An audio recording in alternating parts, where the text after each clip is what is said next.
Welcome to Navigating Life with Neurodiversity, a podcast about identity, healing, and honest conversations for those who feel deeply, think differently, and live uniquely. My name is Matt, and I'm glad you're here. ADHD. 4 little letters that can carry a surprising amount of weight, misunderstanding, and often shame. But here's the truth. ADHD is neither a character flaw or a discipline problem. It is a legitimate neurodevelopmental condition with very real, measurable effects on how the brain functions, particularly around attention, impulse control, emotional regulation, and executive functioning. So let's start with the basics. What is ADHD? ADHD stands for Attention Deficit Hyperactivity Disorder. Though frankly, the name does it a disservice. It is a bit misleading. Many individuals with ADHD don't actually have a deficit of attention. They have a surplus. They often have too much attention, directed in too many directions at once. It's not that the mind isn't paying attention, it's that it's paying attention to everything, all at once, which is pretty exhausting. ADHD is categorized under neurodevelopmental disorders, meaning it originates in early development, often before the age of 12, though it can go unnoticed well into adulthood, particularly in women and those with the inattentive presentation. There are 3 main recognized presentations of ADHD. Number 1, primarily inattentive type, and they have trouble with focus, organization, memory, and follow through. Number 2, primarily hyperactive impulse type, characterized by restlessness, impulsivity, and difficulty sitting still or waiting. Or thirdly, a combined type, which features of both inattentiveness and the hyperactivity/impulsivity presentations. It is an important note that ADHD isn't static. A person might appear hyperactive as a child, but shift into more inattentive struggles in adulthood. It evolves, often camouflaged by coping mechanisms. So what's going on in the brain? Think of ADHD like a Ferrari. Powerful, fast, capable of brilliance, but it's gone without brakes. At the neurochemical level, ADHD involves dysfunctions in the dopaminergic and the noradrenergic systems, 2 neurotransmitters heavily involved in reward, motivation, attention, and emotional regulation. People with ADHD tend to have lower levels of dopamine availability, which impacts the brain's ability to prioritize tasks, delay gratification, or stay focused on something that isn't immediately rewarding. It's not laziness or disinterest. The reward circuits just aren't lighting up in the same way. So there's several key areas that get affected, the main being executive functioning. This is the command center of the brain, largely governed by your prefrontal cortex. That's responsible for planning ahead, organizing, starting tasks and finishing them, managing time, regulating emotions, and switching attention appropriately. In ADHD, these systems are often impaired, which is why someone might know what they need to do, yet still not be able to do it. This is not a willpower issue, it's a neurological bottleneck. The next being emotional regulation. People with ADHD often experience emotions more intensely. This isn't talked about enough. It's called emotional dysregulation, and it's one of the most misunderstood elements of the disorder. Imagine a brain that feels shame, frustration, or excitement like a flash flood. What others shake off in minutes might knock someone with ADHD sideways for hours or even days.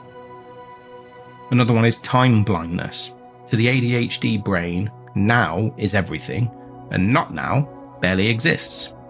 This means tasks not immediately in front of you can feel unreal or distant, even if they're urgent. This is why time management is so difficult, not because the person doesn't care, but the internal sense of time is fundamentally different. At this midpoint, I hope it's become very clear that I put an awful lot of time and research into some of these posts.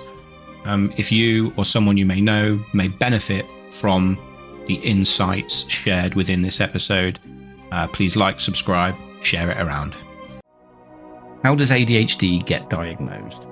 Well, diagnosis is clinical. It isn't done with a blood test or a brain scan, though we do have some quite fascinating neuroimaging studies that show the differences in ADHD brains. Instead, clinicians rely on detailed interviews, behaviour rating scales, history taken, and often collateral information from family, partners, or teachers. Importantly, symptoms must cause impairment in 2 or more settings, like school, work, or home, and can't be better explained by something else, such as trauma, anxiety, or learning disorders, although ADHD often coexist within these 3. There are comorbidities. So comorbidities is the medical term for sort of unusual tag-alongs. ADHD rarely shows up alone. Some of its most common companions include anxiety disorders, depression, oppositional defiant disorder in children, autism spectrum disorder, there is a significant overlap in the 2, learning disabilities, sleep disturbances, rejection sensitive dysphoria. Not in the diagnosed mainstream, but it is heavily reported. So let's talk about adults for a moment. Many adults with ADHD are undiagnosed, misdiagnosed, or have lived their lives internalizing their struggles as personal failings. They often hear things like, "You're so smart, why don't you just try harder?" Or, "You're just lazy, you never finish anything. Why are you always late?" These criticisms chip away at the person's sense of self. Over time, many adults develop crippling self-doubt, perfectionism, burnout, and shame, and it sticks like tar to every endeavour. It is heartbreaking, but it isn't irreversible. So how do we treat and manage? Well, medications, so stimulants like methylphenidate, for example, Ritalin, Concerta, and amphetamines like Adderall or Elvance. They're the gold standard of medications. They work by increasing dopamine and norepinephrine availability in the key brain areas. But there are non-stimulant options. For example, atomoxetine or guanfacine are also available, especially when anxiety or side effects are an issue. And then you have the therapy approach. So CBT, or cognitive behavioral therapy, can help reframe unhelpful beliefs and help you develop practical skills. Coaching is often helpful for building structure, accountability, and goal setting. But trauma-informed approaches are essential when shame, masking, or past abuse are involved. Now, there does need to be lifestyle changes. Sleep is non-negotiable. ADHD brains are more sensitive to sleep debt. There's the nutrition and exercise that can help regulate mood, focus, and energy. And then the external structures, for example, reminders, calendars, to-do lists, timers that can support internal deficits. So we've discussed what ADHD is. Let's quickly touch on what ADHD is not. It's not a trend, it's not fashionable, it's not an excuse, it's not a made-up condition for people who just need to try harder. It is real, biological, measurable, and treatable. But let's not forget that ADHD brings more than just chaos. There's often a unique intensity to life, a zest, a creativity, a capacity for hyperfocus that could unlock genius-level insights when directed. People with ADHD are often visionary, empathic, intuitively creative. They bring high energy, or they're resilient, mostly because they've had to be.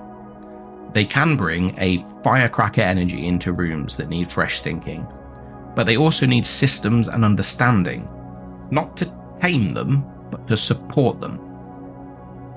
So if you or someone you love is living with ADHD, know this, that you're not broken or they're not broken. Your brain isn't wrong, it's just wired differently. It may need scaffolding in places where others have stairs. But once you know your blueprint, you can stop blaming the structure and start building with it. Understanding ADHD is like getting the instruction manual to a ship you've been sailing blindfolded. Suddenly the storms make sense. Once you know how it works, you can learn to sail it brilliantly.